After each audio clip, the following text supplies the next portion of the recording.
Welcome on the 17th Sunday after Pentecost. Today we will be blessing some blankets and some school supplies that will be donated to our local schools. Our worship today begins with the order of confession and forgiveness. Blessed be the Holy Trinity, one God, who creates, redeems, and sustains us and all of creation. Amen. Let us confess our sin in the presence of God and of one another.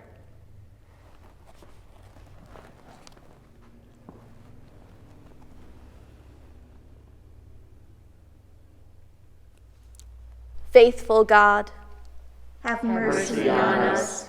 We confess that we are captive to sin and cannot free ourselves. We turn from your loving embrace and go our own ways. We pass judgment on one another before examining ourselves. We place our own needs before those of our neighbors. We keep your gift of salvation to ourselves. Make us humble, cast away our transgressions, and turn us again to life in you, through Jesus Christ, our Savior and Lord. Amen.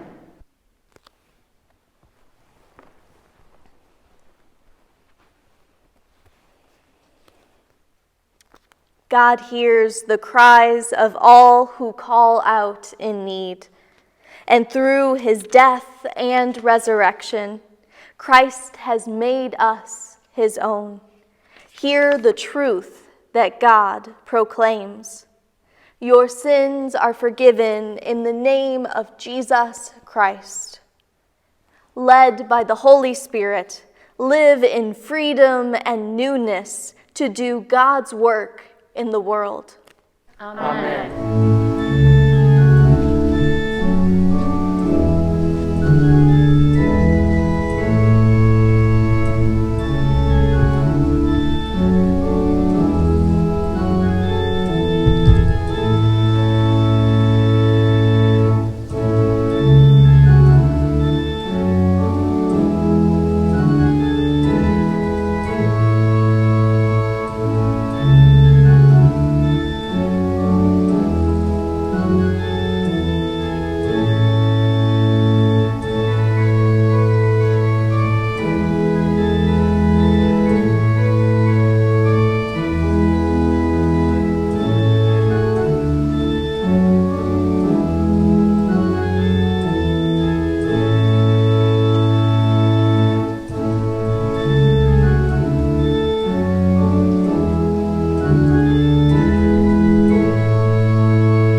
The grace of our Lord Jesus Christ, the love of God, and the communion of the Holy Spirit be with you all.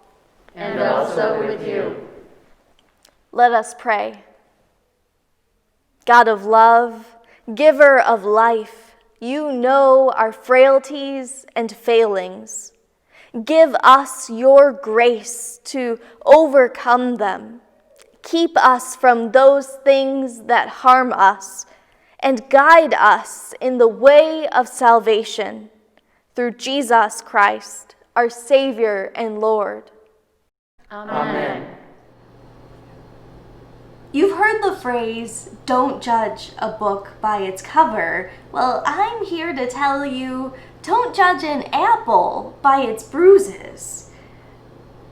Today we got our local CSA share, and some of our fruit and veggies looks amazing, but some of it doesn't look the best. This apple has a pretty bad bruise on it.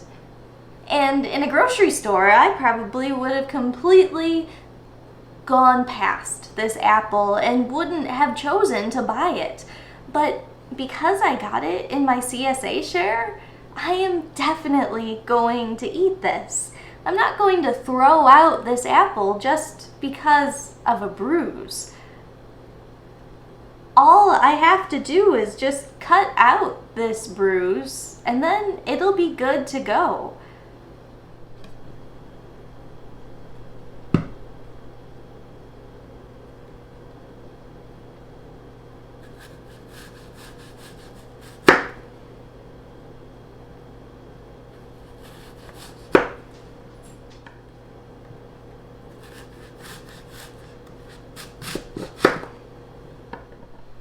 You see, after I cut away that bruised area, there is still perfectly good flesh in that apple.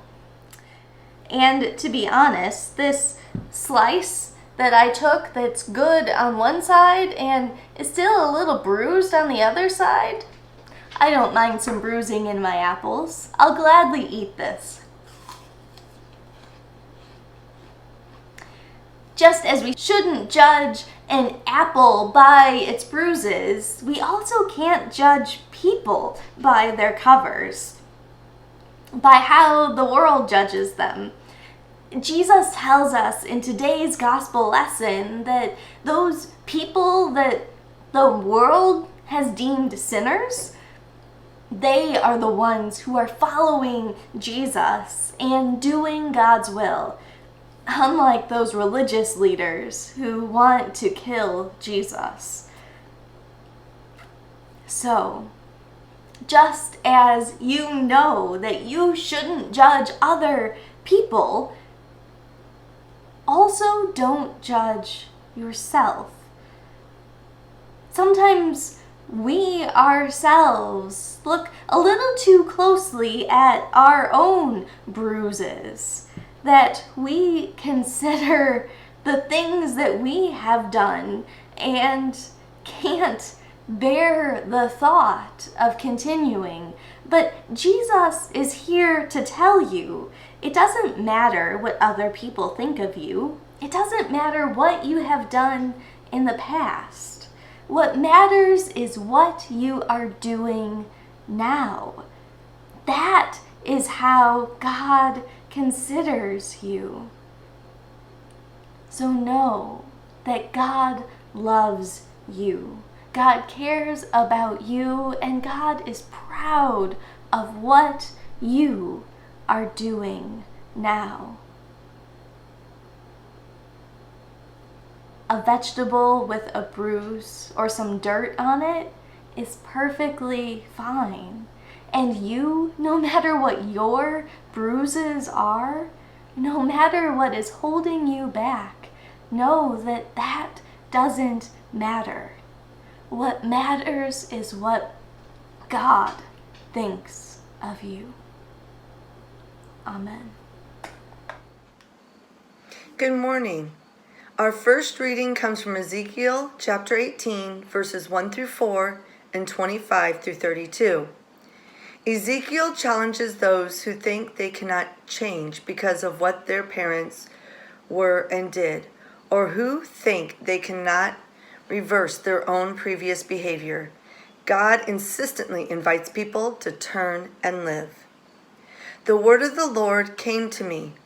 What do you mean by repeating this proverb concerning the land of Israel? The parents have eaten sour grapes, and the children's teeth are set on edge. As I live, says the Lord God, this proverb shall no more be used by you in Israel. Know that all lives are mine. The life of the parent as well as the life of the child is mine.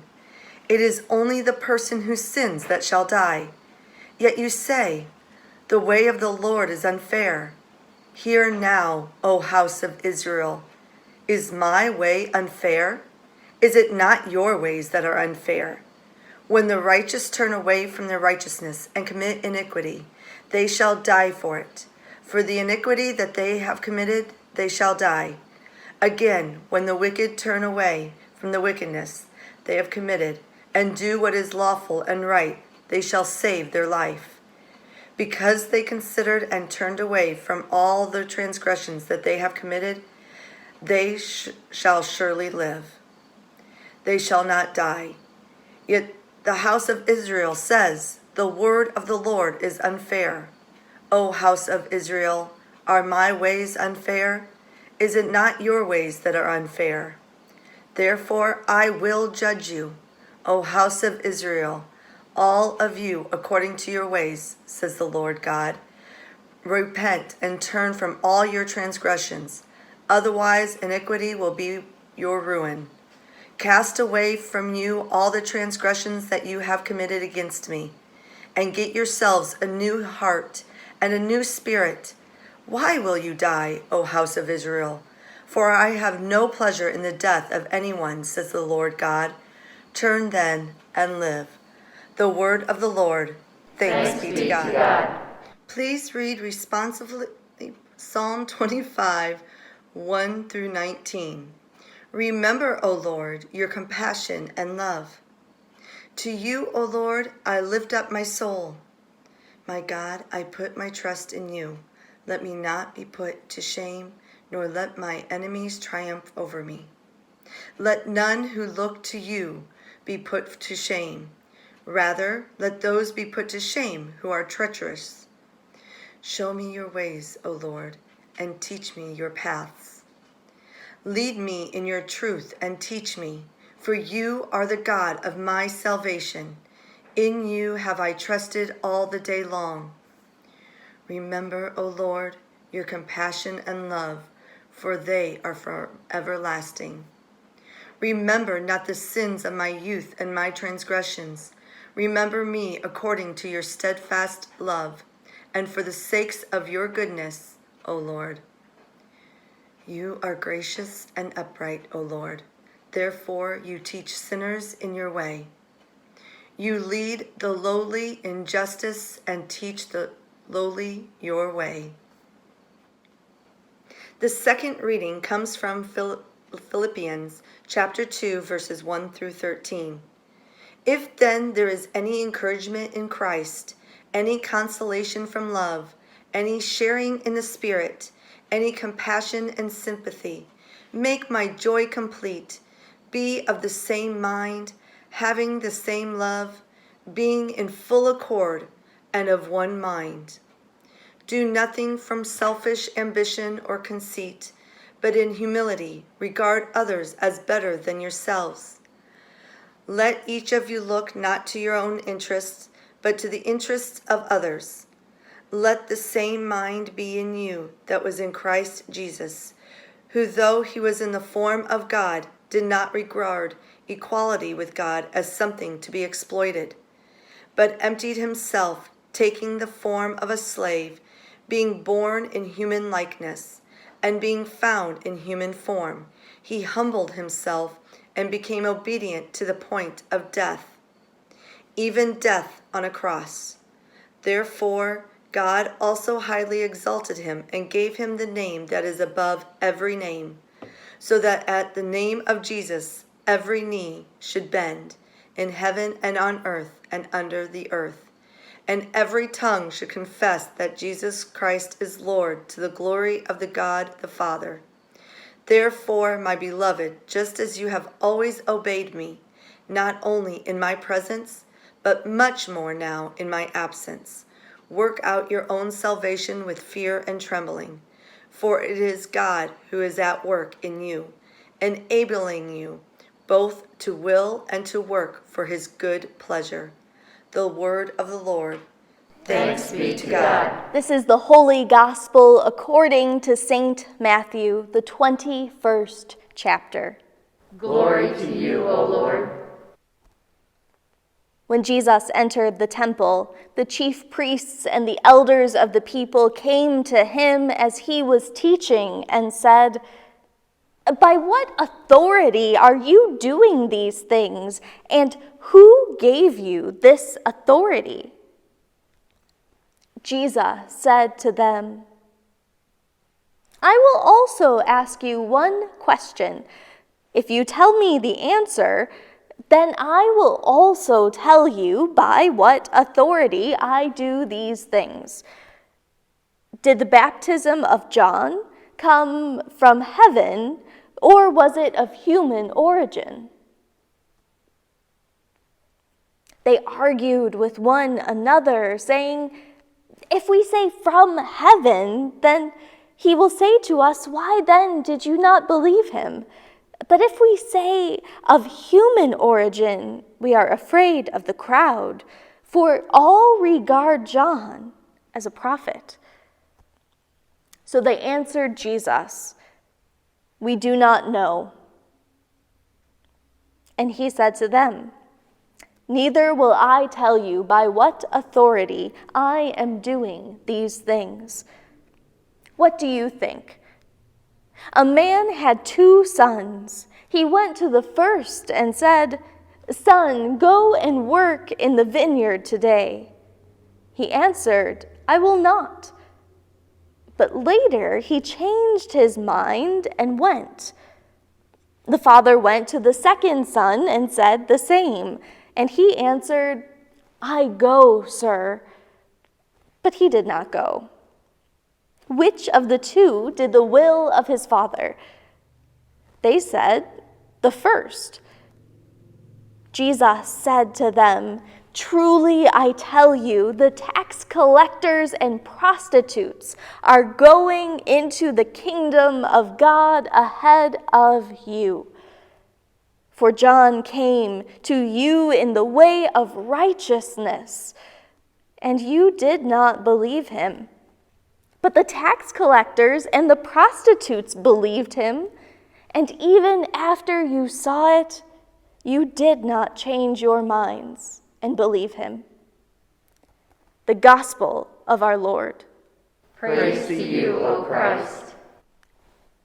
Grace and peace be unto you from God our Father and from our Lord and Savior Jesus Christ. Amen. As many of you know, last summer I went to the church-wide assembly of the ELCA, and I had a great time.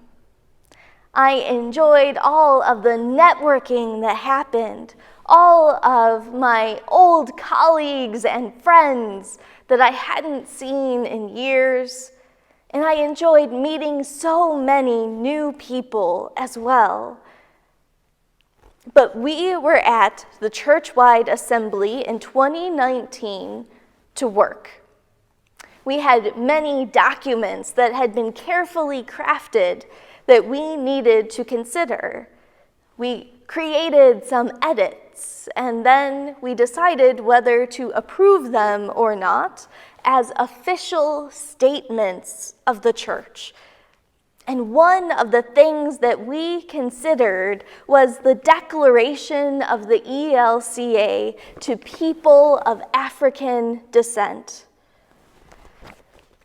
This is an apology to Black people for the racism that they have experienced inside our church.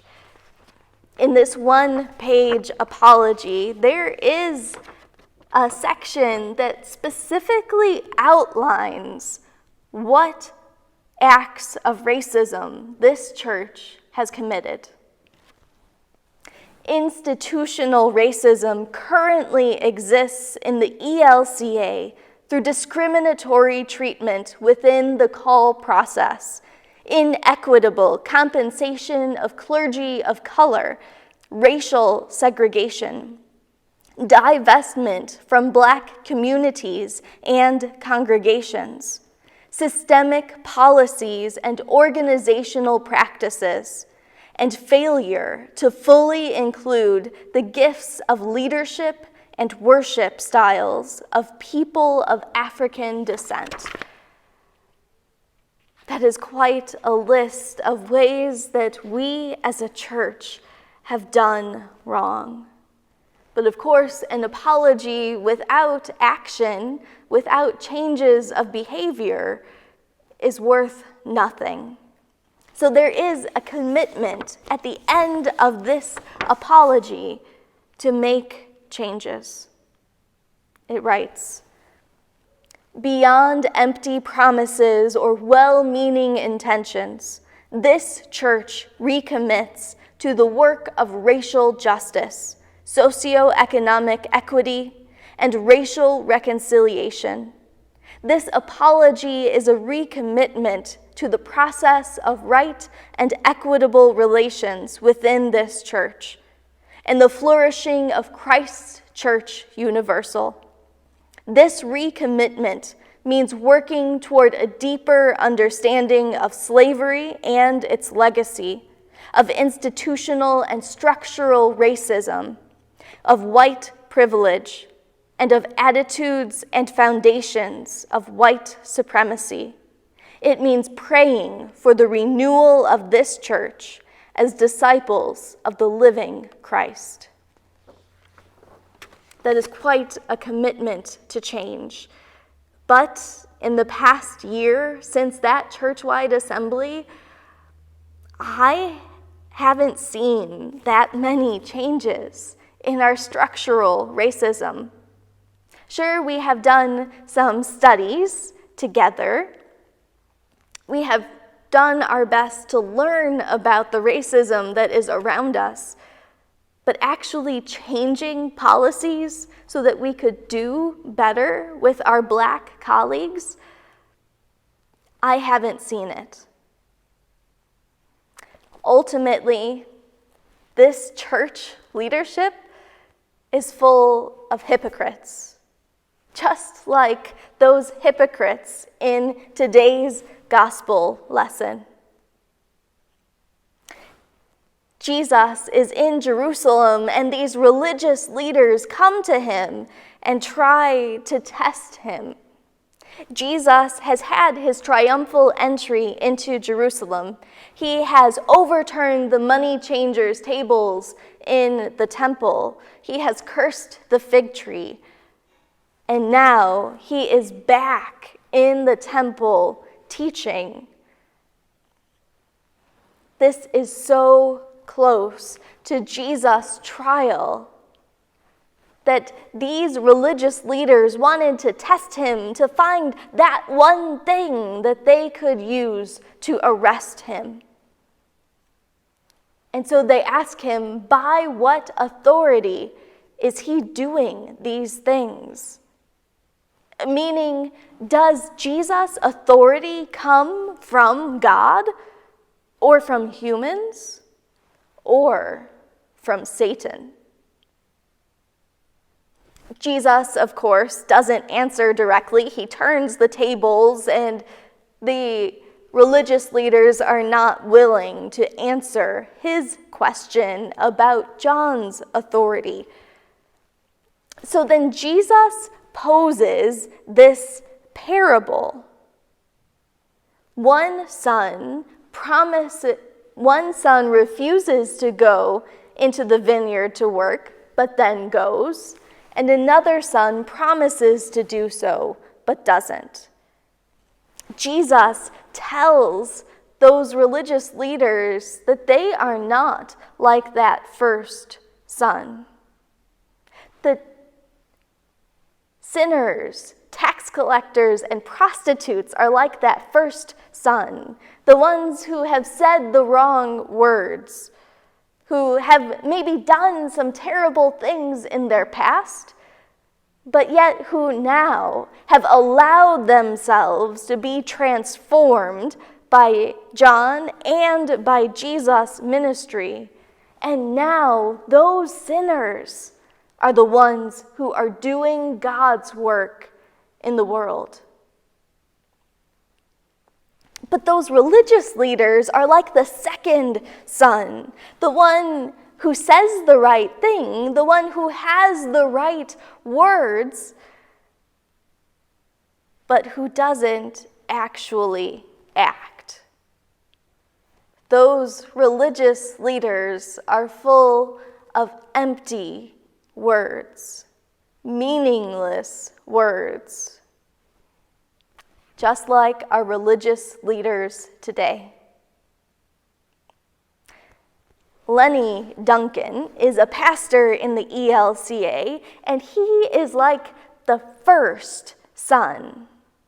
He is one who has had a rough past, but who now is doing the work of God. He wrote the book Dear Church, one that I have quoted in sermons before.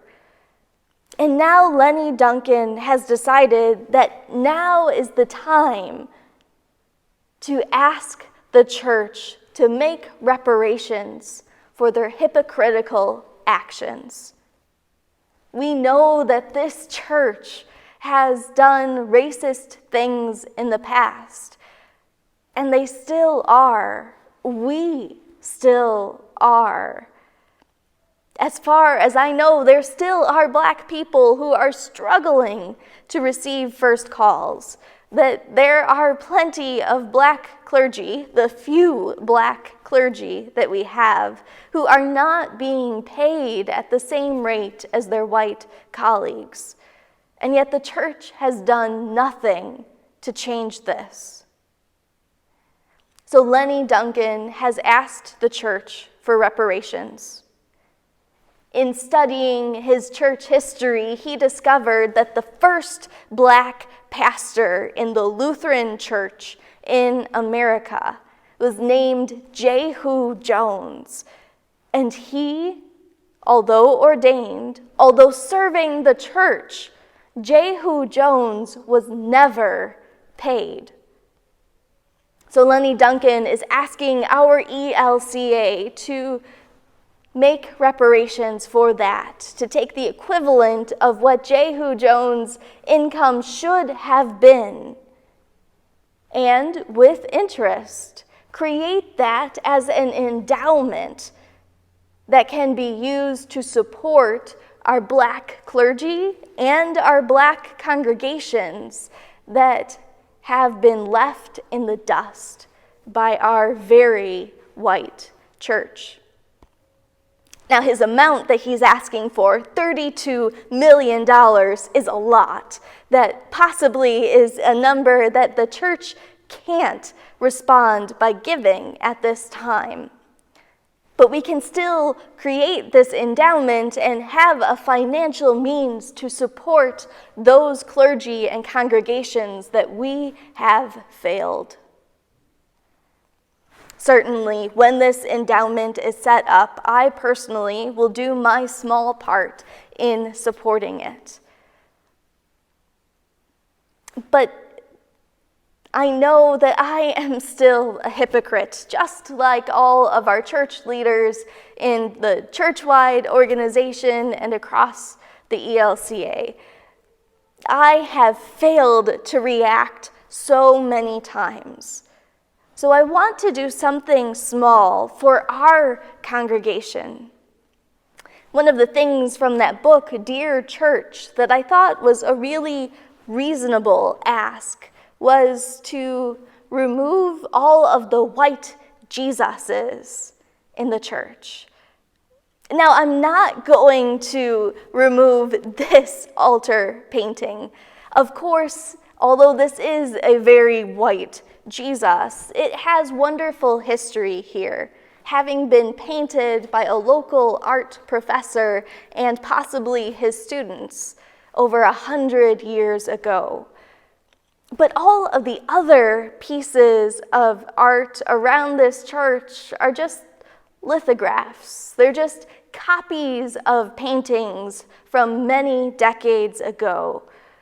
And that blonde-haired, blue-eyed Jesus that looks exactly like us, it unconsciously makes us think when we see Black people that they are somehow made in God's image a little less than us. We certainly don't consciously have those thoughts, but under the surface, it's there. When we only see Christians as white people. And so by just changing out some of the art, moving some of these old paintings into the library and bringing new art into our church, we can have a broader, more creative interpretation of who Jesus really was.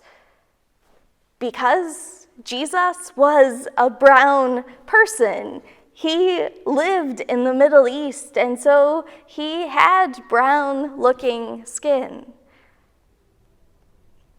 So I have made one small purchase, and I'm going to make others. But this is a painting, a digital download that I purchased. And I will find some space to put this up in the church. Because we need to have a more creative idea of who Jesus was and who we are as people of God. Now I know that I am still a hypocrite. I still fail left and right. I also can have empty words with no actions to follow, but I am trying. And may we all continue to try to do better. Amen.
Drawn together in the compassion of God, we pray for the church, the world, and all those in need. Throughout the globe is the church. Many assemblies are postponed by the virus, our songs quieted, our leaders searching for new ways forward. May you continue to inspire all the baptized with the mind of Christ. Lord, in your mercy, hear our prayer. Around us, nature is strained. Polar ice is melting. Excessive rains ravage the land. Fires consume forests, fields, and homes. And animals are deprived of habitat. May you preserve and protect the earth. Lord, in your mercy, hear our prayer. Around us is a needy world. Governments allow injustice. Violence threatens stability. People experience prejudice. Reforms are thwarted. Workers are unemployed. Medical facilities are strained. Children are abused. May you save the people in all the nations of the world. Lord, in your mercy, hear our prayer. In our nation's courts, we see justice delayed and justice denied. Yet we thank you for the life of Ruth Bader Ginsburg and for her passion for equality under the law. May you uphold honest judges and insightful juries throughout our criminal justice system, and may you assist our nation in its task of filling the Supreme Court. Give to the military, including Emma, George, Taylor, Grace, Sam, and Devin, a clear and moral purpose. Lord, in your mercy, hear our prayer. Around us are the sick. There is starvation. The virus continues. Many persons receive no medical attention. Our neighbors and dear ones are ill. May you bless all ministries of care and relieve the suffering of those who are ill in body, mind, or spirit, especially Jana, Pastor Jane, Jennifer, Karen, Debbie, Rod, Marcy, Janice, Catherine, Gerald, Steve, Dave, John, Alberta, Sybil, Daryl, Dave, Kay, Tyler, Wendy, Mitch, Katie, the family and friends of Deanna Swanson, and all those on our hearts and minds. Lord, in your mercy, hear our prayer. Before us lived countless of the faithful, the famous and the forgotten, our relatives and strangers. We lament their deaths, and we praise their witness. May we confess Jesus Christ as Lord through our life and at our death. Lord, in your mercy, hear our prayer. All these things and whatever else you see that we need, we entrust to your mercy through Christ our Savior and Lord. Amen. Together let us confess our faith according to the words of the Apostles' Creed. I believe in God the Father Almighty, creator of heaven and earth. I believe in Jesus Christ, God's only Son, our Lord, who was conceived by the Holy Spirit, born of the Virgin Mary, suffered under Pontius Pilate, was crucified, died, and was buried. He descended to the dead. On the third day he rose again. He ascended into heaven. He is seated at the right hand of the Father, and he will come to judge the living and the dead. I believe in the Holy Spirit, the Holy Catholic Church, the communion of saints, the forgiveness of sins, the resurrection of the body, and the life everlasting. Amen. The peace of the Lord be with you always. And also with you. Please share a sign of Christ's peace with those in your household and with those in our community.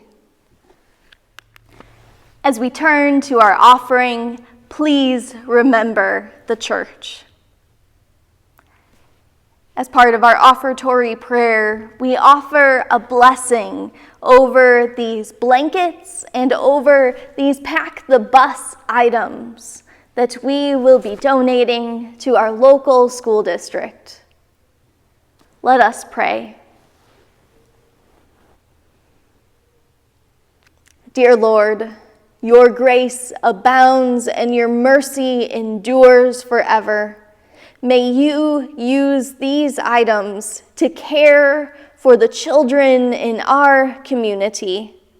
May you use these to provide comfort when times during this pandemic are scary. May you use these Pack the Bus items to support those kids who don't have enough. May these be signs of your love in the world. In your name we pray. Amen. And now let us pray the offertory prayer. God of goodness and growth, all creation is yours, and your faithfulness is as firm as the heavens. Signs of your abundant grace surround us in worship and throughout our lives.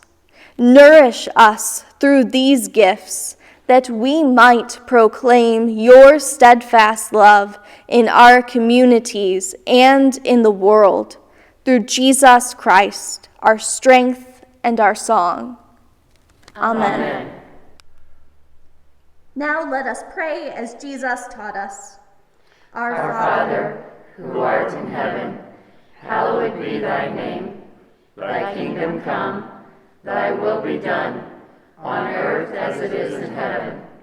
Give us this day our daily bread, and forgive us our trespasses, as we forgive those who trespass against us. And lead us not into temptation, but deliver us from evil. For thine is the kingdom, and the power, and the glory, forever and ever. Amen.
Mothering God, Father, Son, and Holy Spirit, bless you and lead you into the way of truth and life.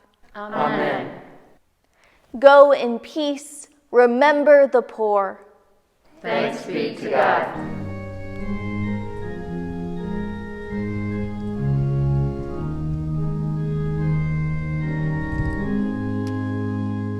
Seriously, this tastes better than anything you can get at a grocery store.